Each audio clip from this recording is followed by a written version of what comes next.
Opinion: want to lower your tax rate? Consider these three. Federal Reserve Chairman Jerome Powell appeared before Congress late last month and spoke in serious terms about the country's debt situation. It's worth understanding Powell's message: the U.S. federal government is on an unsustainable fiscal path. Specifically, Powell's remarks mirrored those of the Congressional Budget Office (CBO). In June, why dwell on these grim figures?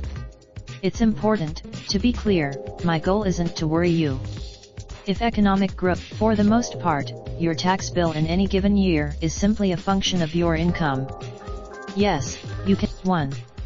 Build tax-free savings. There are a few ways to build tax-free savings, but the most efficient is a Roth account, which allows your investments to grow entirely, free of income and capital gains taxes. In fact, 2. Don't overlook tax. If you're in a high tax bracket, you may feel compelled to contribute as much as possible to tax-deferred accounts. In general, 3.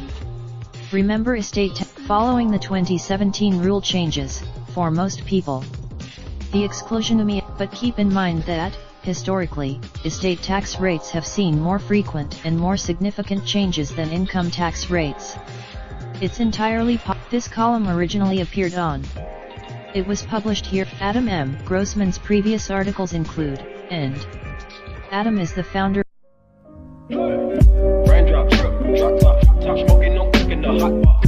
Fucking on your bitch, yeah, that. Looking up, open the park pot.